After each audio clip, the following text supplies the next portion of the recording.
तो हेलो दोस्तों। आज हम जानेंगे क्लास 10th का जो फिजिक्स का 7वां लेसन है, विद्युत धारा इलेक्ट्रिक करंट।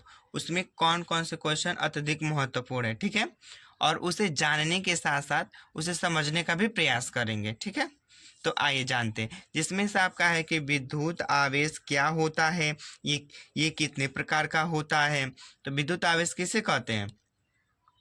तो किसी पदार्थ का वह गुण जिसके कारण उसमें विद्युत तथा चुंबकीय प्रभाव उत्पन्न होते हैं, तो उसे हम क्या कहते हैं? विद्युत आवेश कहते हैं। अब विद्युत आवेश को किससे प्रदर्शित करते हैं? क्यू से प्रदर्शित करते हैं, ठीक है। और विद्युत आवेश का मात्रक क्या होता है? तो कूलाम होता है, ठीक है। अब बस इतना ही लिख देंगे तो हो जाएगा कि किसी पदार्थ का वह गुण जिसके कारण उसमें चुंबकीय और विद्युत प्रभाव उत्पन्न होता है, तो उसे हम क्या कहते हैं? विद्युत आवेश कहते हैं। इसे क्यू से प्रदर्शित करते हैं। इसका मात्रक क्या होता है? कूलाम होता है, ठीक है। ठीक है। इसमें एक सूत्र भी आता है, Q is equal to N into E होता है। आप यहाँ पे देख सकते हैं Q इजकल टू क्या होता है? एन इंटू ई होता है, ठीक है। जहाँ आपका Q क्या है? आवेश होता है। एन क्या है? इलेक्ट्रॉनों की संख्या होता है। ई क्या होता है? तो इलेक्ट्रॉनों का आवेश होता है, ठीक है। उसके बाद से ये कितने प्रकार के होते हैं? जो विद्युत आवेश होते हैं ये कितने प्रकार के होते हैं? तो ये दो प्रकार के होते हैं। एक धन आवेश होता है, एक ऋण आवेश होता है, ठीक है। उसके बाद से कि विद्युत धारा को परिभाषित कीजिए, ठीक है। विद्युत धारा को परिभाषित कीजिए। तो विद्युत परिपथ में आवेश प्रवाह की दर को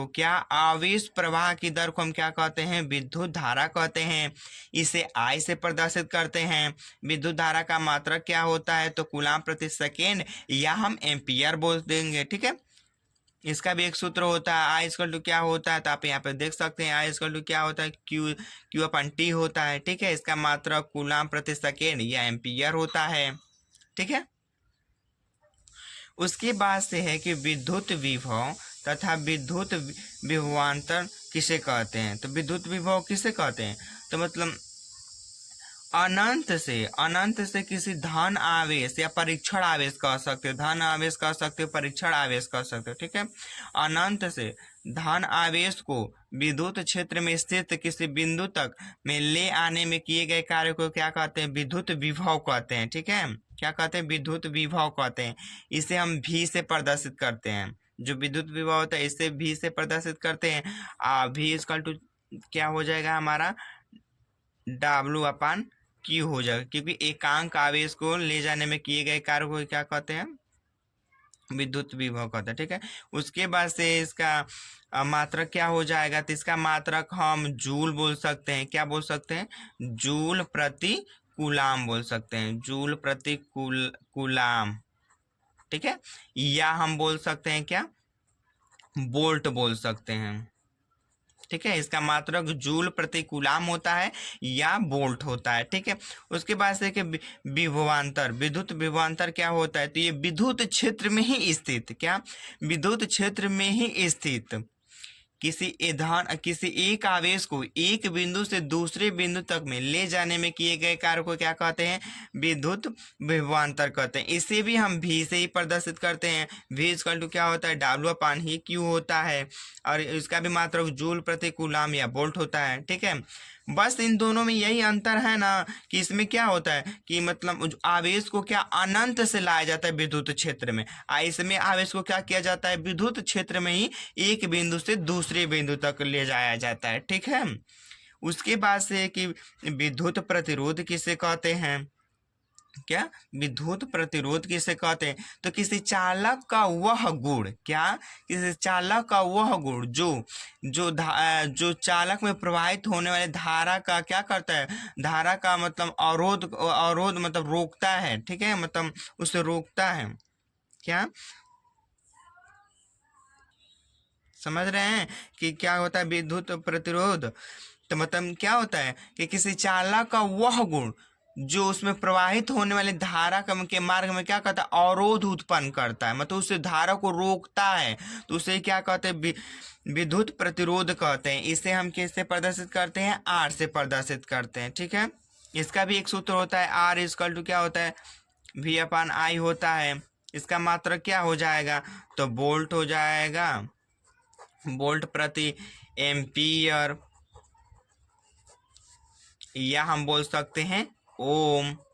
ठीक है, तो विद्युत प्रतिरोध किसे कहते हैं समझ आ गया। यानी धारा मतलब जो धारा के मार्ग में जो उत्पन्न अवरोध होता है ना, उसे हम क्या कहते हैं, विद्युत प्रतिरोध कहते हैं। ठीक है, उसकी बात से है कि विशिष्ट प्रतिरोध क्या होता है। तो इसे हमें दो कंडीशनों को समझना होगा कि अगर विद्युत प्रतिरोध को जानने के लिए हमें दो कंडीशनों को समझना होगा। एक होता है जो हमारा जो प्रतिरोध होता है ना, वो यल के समानुपाती होता है, और एक और कंडीशन होता है कि जो आर समानुपाती होता है अनुप्रस्थ काट ए के व्युत्क्रम के समानुपाती होता है। ये दोनों हमें समझना होगा। तो आपको दोनों कंडीशन यदि आप समझ लेते हैं तो आप एकदम अच्छे समझ जाएंगे। तो हम इसके बारे में बोलेंगे क्या, तो आप बोल सकते हैं कि किसी चालक प्रतिरोध तार की लंबाई यल के समानुपातीय तथा अनुप्रस्थ काट क्षेत्रफल ए के व्युत्क्रमानुपातीय होता है। अर्थात हमारा आर समानुपाती यल होता है और आर समानुपाती 1/a होता है। ठीक है, इससे यदि हम समीकरण फर्स्ट और सेकंड सॉल्व करेंगे तो हमारा क्या हो जाएगा, हमारा जो आर समानुपाती हो जाएगा यल/a हो जाएगा। ठीक है, और जब हम जहाँ भी हम समानुपाती का चिन्ह हटाते हैं वहाँ पे एक नियतांक आता है। तो यहाँ पे ये नियतांक क्या आएगा, रो। तो आर बराबर क्या हो जाएगा, रो यल/a हो जाएगा। अब रो को हम इधर लाएंगे तो रो बराबर हमारा क्या हो जाएगा, r/a/यल।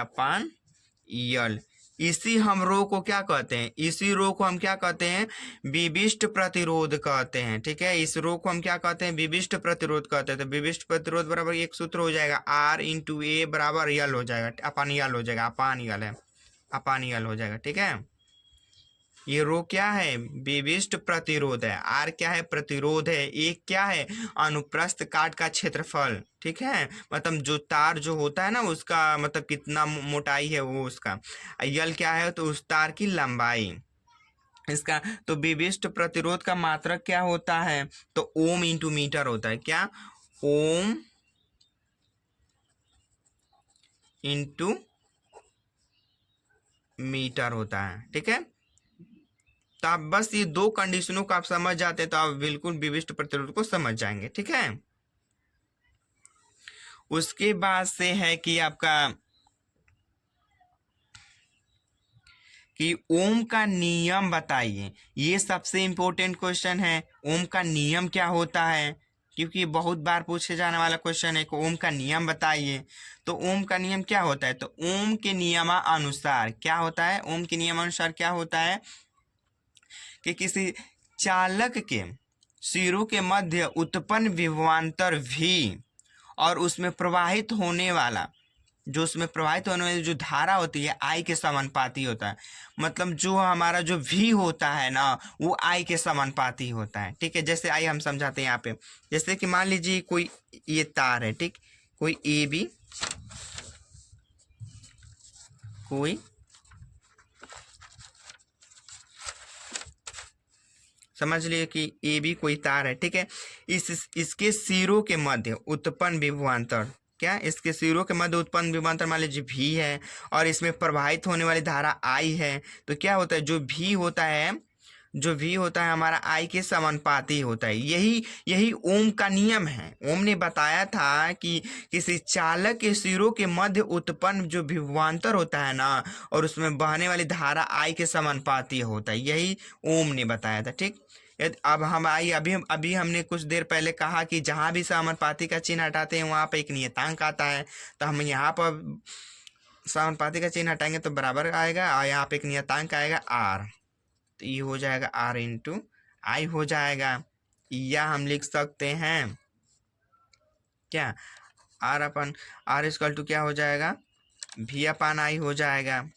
ठीक है, ये r क्या है, तो प्रतिरोध है, एक नियतांक है यहाँ पर। ठीक है, तो यही इनका नियम है। बस उन्होंने यही बताया था कि किसी चालक के सिरों के मध्य उत्पन्न विभवांतर भी और उसमें बहने वाला धारा आई क्या होते हैं, समानुपाती होते हैं।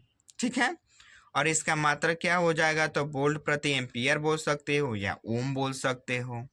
ठीक है, उसके बाद से है कि श्रेणी क्रम संयोजन में तुल्य प्रतिरोध कितना होता है, यानी आर का मान पूछ देता है, तो ये सूत्र याद रहना चाहिए, ये इससे भी न्यूमेरिकल पूछता है।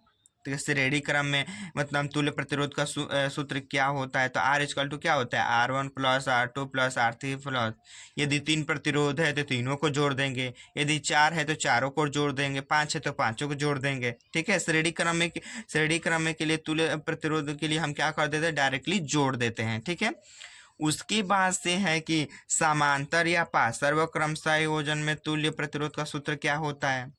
ठीक है, समांतर क्रम को ही हम पार्श्व क्रम कहते हैं। ठीक है, तो क्या होता है तुल्य प्रतिरोध का सूत्र, तो 1/R=1/R1 plus 1/R2 plus 1/R3। ठीक है, यदि 3 है तो उन तीनों को जो मतलब व्युत्क्रम करके जोड़ देंगे, यदि 4 है तो 1/R4 हो जाएगा, 5 है तो 1 ऐसे जोड़ते जाएंगे। ठीक है, तो ये दोनों सूत्र याद होना चाहिए, इससे जरूर 1 से 2 न्यूमेरिकल पूछ ही देता है। ठीक है, तो आई होप आपको अच्छे से समझ आया होगा। ठीक है, धन्यवाद।